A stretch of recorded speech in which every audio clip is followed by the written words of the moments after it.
হিংস্র কোনো প্রাণী দেখলেই কি মেরে ফেলা এটা ইসলামী শরিয়ায় জায়েজ আছে? আমিমুল ইহসান এই প্রশ্নটি করেছেন।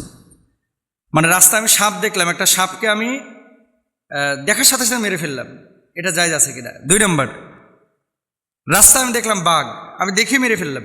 রাস্তায় দেখলাম একটা হিংস্র কুকুর, দেখে আমি মেরে ফেললাম, এটা জায়েজ আছে কিনা? দেখেন, বিশেষ করে রাত্রিকালীন সময়ে সাপ, বিড়াল, তারপরে কুকুর, এই ধরনের কোনো প্রাণী যখন দেখবেন যে আপনার পেছনে আসছে বা আপনার বাড়ির ভেতরে ঢুকেছে, সরাসরি আপনি মেরে ফেলবেন না। এগুলো সাপের একটা বৈশিষ্ট্য আছে, সারা পৃথিবীতে প্রায় 500 প্রজাতির আপনার বিষাক্ত সাপ আছে। সারা পৃথিবীতে 500-র অধিক, 500 প্রজাতির না, 500-র অধিক বিষাক্ত সাপ সারা পৃথিবীতে আছে। যে সাপগুলো, সাপের একটা নীতি হচ্ছে, আপনি কোনো সাপকে যদি আঘাত না করেন, এই সাপ কিন্তু আপনাকে প্রথমে কামড় দিবে না। কিন্তু একটা সাপ, এই যে রাসেল ভাইপার, যেটা বাংলাদেশে এখন খুব বেশি দেখা যাচ্ছে, আগে ছিল না, কিন্তু আগে ওই সাহারা মরুভূমিতে দেখা যেত, মিডিল ইস্টের পাহাড়গুলোতে দেখা যেত, এখন বাংলাদেশে শুরু হয়েছে রাসেল ভাইপার। এই রাসেল ভাইপার, এই সাপটা আবার কি করে, ওই মানুষ দেখলে তেড়ে এসে এটাকে মানে ছোবল মারার চেষ্টা করে বা ওই লেজ দিয়ে আঘাত করার চেষ্টা করে, মানুষকে তেড়ে আসে। কিন্তু আপনি গোখরা সাপ বলেন, খরিশ সাপ বলেন, তারপর অন্য যে সাপগুলো, এগুলো কিন্তু আপনি যতক্ষণ তাকে না ডিস্টার্ব করবেন, না আঘাত করবেন, সাধারণত কামড়াইতে চায় না। রিয়ার 2-একটা ঘটনা বিচ্ছিন্ন হতে পারে। তো সাপের ব্যাপারে আল্লাহর হাবিব সাল্লাল্লাহু আলাইহি ওয়াসাল্লামের একটা বক্তব্য আমরা পাই যে আপনার নবীজি সাল্লাল্লাহু আলাইহি ওয়াসাল্লাম সাহাবীদেরকে কোনো সাপ মারার আগে 3 বার তাকে সাবধান করো। নবীজি বলেছেন সাহাবীদেরকে যে ধরো একটা সাপকে তুমি মারবা বা আঘাত করবা, তাকে 3 বার সাবধান করো। কি বলে সাবধান করবেন? চলে যা, চলে যা, সরে যা, অথবা তাকে লাকড়ি দিয়ে, কাঠি দিয়ে চলে যেতে বাধ্য করবেন। অনেক সময় সাপ কি করে, রাস্তা হারিয়ে ফেলেছে, কোন দিকে যাবে, সে বাড়ির দিকে চলে আসতেছে তার গন্তব্য থেকে, তা আপনি সেই জায়গাটাতে লাঠি দিয়ে আপনি তার গন্তব্য দিকে ছুড়ে দিতে পারেন চলে যাওয়ার জন্য, বা আওয়াজ করতে পারেন। এটা নবীজির কথা। কিন্তু আল্লাহর হাবিব বলেছেন কোনো সাপ মারার আগে 3 বার তাকে সাবধান করো, এরপরও সে যদি গর্ত থেকে বের হয় তখন তাকে মেরে ফেলবে, কেননা সে শয়তান। তার মানে আপনি একটা জিনিস বলতেছেন, বলার পরও তা আপনার দিকে যদি আক্রমণাত্মক ভঙ্গিতে কোনো সাপ আসে, সেই সাপটাকে মারা যায়। সব কুকুর কিন্তু আপনাকে কামড়ায় না, কিন্তু কিছু কুকুর আছে পাগলা হয়ে গেছে, বাচ্চা দেখলেই তেড়ে যাচ্ছে, মানুষ দেখলেই কামড়ে দিচ্ছে, এরকম কুকুরকে হত্যা করা যায় আছে, এরকম কুকুরকে হত্যা করা যায়। বিড়াল হালাল প্রাণী, খাওয়া যায় না, কিন্তু পালা যায় আছে। এখন এই বিড়াল, তার নখের মধ্যে ভাইরাস অথবা শরীরের মধ্যে কোনো জীবাণু ছড়িয়ে পড়েছে। সমস্ত বিজ্ঞানীরা একমত যে এরকম যদি কোনো ক্ষেত্র তৈরি হয়, তাহলে সেই প্রাণীটা ধরেন আঁচড় দিলে আপনি আক্রান্ত হয়ে যাওয়ার বা মারা যাওয়ার সম্ভাবনা আছে, আপনার ভিতরে জলাতঙ্ক রোগ চলে আসতে পারে। এরকম কোনো যদি বিষয় ঘটে, তাহলে সেক্ষেত্রে মারা যায় আছে নবীজির হাদিস অনুসারে। কিন্তু রাত্রিকালীন সময়ে আপনার পেছন দিয়ে বিড়াল আসতেছে অথবা একটা সাপ দেখেছেন, মেরে ফেলবেন, এটা কিন্তু নবীজি বলেন নাই। মনে রাখবেন, সাপের আকৃতি অনেক সময় জিনেরাও গ্রহণ করে, বিড়ালের আকৃতি অনেক সময় জিনেরা গ্রহণ করে। এটা আমার কথা না, নবীজি সাল্লাল্লাহু আলাইহি ওয়াসাল্লামের নিজের কথা, এবং হাদিসের মধ্যে বিষয়টি এসেছে।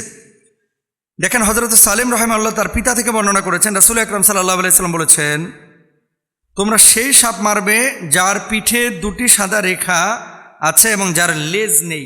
নবীজি বলেছেন। এখন এই সাপ আমি দেখি না, আপনারা দেখেছেন কিনা জানি না। নবীজি বলছেন যে সাপের লেজ নাই, কিন্তু সাপের পিঠের উপরে 2টা রেখা আছে। অনেকে বলেন যে খরিশ সাপের কথা বলা হয়েছে, অনেকে বলেন যে অন্যান্য বিষাক্ত সাপের কথা বলা হয়েছে। এখন নবীজি যেহেতু সাপের নাম বলেন নাই, আলামত বলেছেন, আমরা বলতে পারি, কেননা এরা বিষধর হওয়ার কারণে দর্শন শক্তি বিনষ্ট করে এবং গর্ভস্থিত সন্তান ধ্বংস করে দেয়। বর্ণনাকারী বলেন, এরপর থেকে আব্দুল্লাহ রাদিয়াল্লাহু তাআলা আনহু যে কোনো সাপ দেখতে পেলে তা মেরে ফেলতেন। একবার আবু লুবাবা রাদিয়াল্লাহু তাআলা আনহু অথবা যায়েদ ইবনে খাওয়াব রাদিয়াল্লাহু তাআলা আনহু তাকে একটি সাপ মারতে উদ্যত দেখে নবীজি সাল্লাল্লাহু আলাইহি ওয়াসাল্লাম মানে তাকে সাপ মারতে উদ্যত দেখলেন। তারপরে নবী করিম সাল্লাল্লাহু আলাইহি ওয়াসাল্লাম ঘরে বসবাসকারী সাপ মারতে নিষেধ করেছেন। কিছু সাপ আছে ঘরোয়া, মানে ঘরে বসবাস করে, আপনি তার স্থান চেঞ্জ করে দেন, মানে সেখানে বাসা করেছিল, বাসাটা ভেঙে দেন, যে সাপটা যেন অন্য জায়গায় চলে যায়, পুড়ে ফেলবেন না, মেরে ফেলবেন না, এটা নবীজি সাল্লাল্লাহু আলাইহি সাল্লাম নিষেধ করেছেন। অনেক সময় সাপের রূপ ধারণ করে নেককার জিনেরা বিচরণ করে, যেমনটি হাদিস থেকেও জানা যায়। হযরত ইয়াজিদ ইবনে মাওহাব রাহিমাহুল্লাহ আবু সাঈদ রাদিয়াল্লাহু তাআলা আনহু থেকে বর্ণনা করেন, তিনি বলেন, আমি আবু সাঈদ খুদরি রাদিয়াল্লাহু তাআলা আনহুর কাছে এসে বসি, এ সময় আমি তার চৌকির নিচে কিছু আওয়াজ শুনতে পাই। আমি তাকিয়ে দেখলাম যে একটি সাপ। তখন আমি দাঁড়ালে আবু সাঈদ খুদরি রাদিয়াল্লাহু তাআলা আনহু জিজ্ঞাসা করেন, তোমার কি হয়েছে? তখন আমি বললাম, এখানে একটা সাপ আছে। তিনি বললেন, তুমি কি করতে চাও? আমি বললাম, আমি তাকে মেরে ফেলবো। তখন তিনি তার বাড়ির একটি ঘরের দিকে ইশারা করে বলেন, এখানে আমার চাচাতো ভাই থাকতো। খন্দকের যুদ্ধের সময় রাসূল সাল্লাল্লাহু আলাইহি সাল্লামের কাছে ঘরে ফিরে যাওয়ার অনুমতি চাই, কেননা সে তখন নতুন বিয়ে করেছিল। আল্লাহর হাবিব সাল্লাল্লাহু আলাইহি ওয়াসাল্লাম তাকে অনুমতি দেন এবং বলেন, তুমি তোমার হাতিয়ার নিয়ে যাও। সে নিজ ঘরে ফিরে তার স্ত্রীকে ঘরের দরজার ওপর দাঁড়িয়ে থাকতে দেখল। তার স্ত্রীর প্রতি কলম দিয়ে ইশারা করে। তখন তার স্ত্রী বলল, তাড়াহুড়া করো না, এসে দেখি কি যেন আমার ঘর থেকে বের করে দিয়েছে। তখন সে ঘরে ঢুকে দেখা গেল যে একটি সাপ, সে তাকে বল্লম দিয়ে হত্যা করে এবং বল্লমে তার দেহ ফুঁড়ে বাইরে নিয়ে আসে। বর্ণনাকারী বলছেন, আমি জানি না এরপর কে আগে মারা গিয়েছিল, লোকটি নাকি সাপটি। দেখছেন হাদিসের মধ্যে সুদীর্ঘ হাদিস, এটা আবু দাউদ শরীফের 5167 নম্বর হাদিস। সুতরাং যে কোনো হিংস্র এই ধরনের প্রাণীকে আপনারা দেখলেই মেরে ফেলবেন না, এটা হাদিসের মধ্যে নিষেধাজ্ঞা আছে। 3 বার সতর্ক করবেন, বিড়াল দেখলে, কুকুর দেখলে, হিংস্র কোনো প্রাণী দেখলে এভাবে হত্যা করবেন না। আল্লাহ আমাদেরকে বোঝার তৌফিক দান করুন। বিশেষ করে রাত্রিকালীন সময়ে এগুলো আমরা হত্যা করব না, মারব না। করা হয়েছে যে মোহতারামা, আমাদের এলাকায় গরুর গোশত বানানো যখন হয়ে যায়, মাথার গোশতগুলো ছুটিয়ে চুয়ালের হাড্ডিটা কাঁঠাল গাছে অথবা বিভিন্ন ফলদ গাছে ঝুলিয়ে রাখা হয়। আপনারা হয়তো অনেকে দেখেছেন এটা। পশু জবাহের পরে পশুর যে চুয়ালের হাড্ডিটা, এই হাড্ডিটাকে কাঁঠাল গাছে দেখবেন ঝুলায় রাখে, আম গাছে ঝুলায় রাখে। এর কারণটা কি? মনে হয় 4-5 বছর আগে আমি একটা আলোচনা করেছিলাম এটা নিয়ে, আমার মনে নাই। বাংলাদেশে এই যে গরুর চোয়ালের হাড্ডি, এটা যে গাছগুলোয় ঝুলে রাখে, 2টা আকীদা আছে এখানে মানুষের। আপনারা অনেকে জানেন, অনেকে জানেন না। 1 নাম্বার, বদজিনের আসর যেন এই এলাকায় না ঢোকে।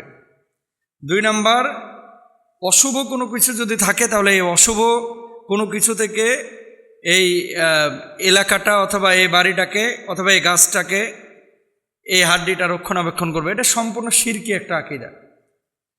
তবে অশুভ লক্ষণ বা বদজিনের আসর থেকে বাঁচার জন্য কেউ যদি হাড্ডিটা ব্যবহার করে থাকেন, আমার জানা নাই যেহেতু হাদিসে নাই, কোরআনে নাই, শরিয়ার মধ্যে নাই, কোথা থেকে ওনারা পেয়েছে। বরং যে হাদিসে কি আছে দেখেন, আবু হুরায়রা রাদিয়াল্লাহু তাআলা আনহুকে আল্লাহ নবী সাল্লাল্লাহু আলাইহি ওয়াসাল্লাম বললেন, আমি শৌচাগারে গেলাম, তুমি কিছু ঢিলাকুলুপের ব্যবস্থা করো।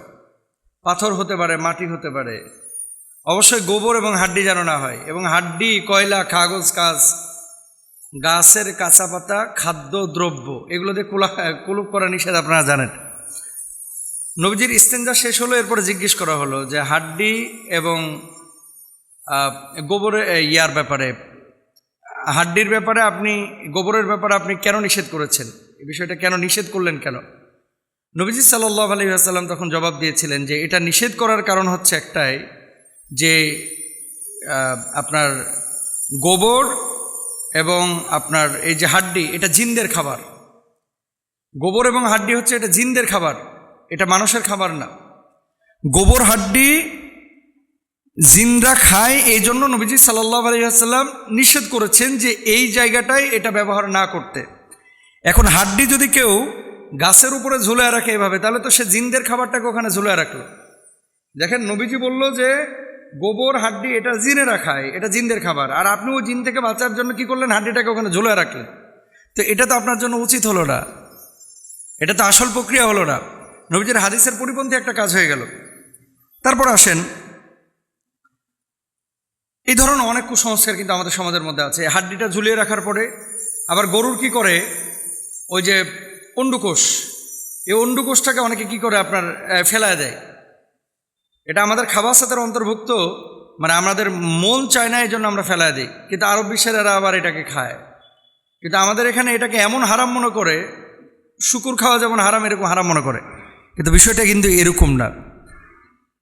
কুসংস্কার তো বাংলাদেশে অনেক কিছু আছে। ব্যাঙ ডাকলে বৃষ্টি আসে, কাক যখন ডাকে বাড়ির ওপর অশুভ কোনো কিছু আসবে, কোকিল যখন ডাকে বাড়িতে মেহমান আসবে, মিথ্যে কথা এগুলা।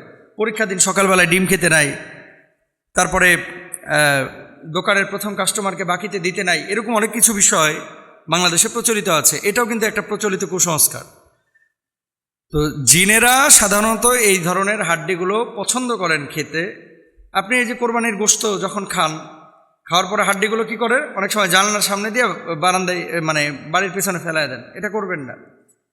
মনে রাখবেন, চর্বি এবং হাড্ডির যেখানে প্রকোপ বেশি সেই জায়গাগুলোতে জিনদের প্রভাব বেশি। চর্বি এবং হাড্ডি যেখানে প্রকোপ বেশি সেখানে জিনদের প্রভাব বেশি। গোশত খাওয়ার পরে অনেকে টিস্যুতে হাত না মুছে, এই ঘরের ওই গামছা টামছা আছে এগুলো না হাত মুছে আপনারা ধুয়ে দেন। চর্বির গন্ধ এটা জিনদের পছন্দনীয় একটা জিনিস। তা আপনি গোশত খাইলেন, চর্বি ফেলায় রাখলেন, হাড্ডি ফেলায় রাখলেন, হাত যেখানে সেখানে মুছলেন, বদজিনের আশ্রয় তো বাড়ির মধ্যে হবেই। তো এই জন্য চোয়ালের হাড্ডি, চর্বি, গোশত এগুলো আমরা সাধারণত চেষ্টা করবো ইনশাল্লাহ এগুলো যেন কোনো কুসংস্কার আমাদের কাছ থেকে না হয়। তারপর দেখেন, গাছের পাতা রাত্রেবেলায় ছেঁড়া নাকি যাবে না। রাত্রেবেলায় গাছের পাতা ছিঁড়লে গাছের কষ্ট হয়। ফল ছেঁড়া যাবে না, নিষিদ্ধ, এরকম মানুষ বলে থাকে। তারপরে ঘরের চৌকাঠে বসা দারিদ্রতার লক্ষণ। এই পোশাক আশাক ধুয়ে নিংড়ানো যে পানিটা, এটা পায়ের ওপরে পড়লে নাকি তার ঘরে দারিদ্রতা আসে। অহেতুক কথা, কোনো ধরনের ভিত্তি নাই। আল্লাহ তাআলা আমাদেরকে এই সমস্ত বিষয় থেকে, কুসংস্কার থেকে হেফাজতে রাখুন।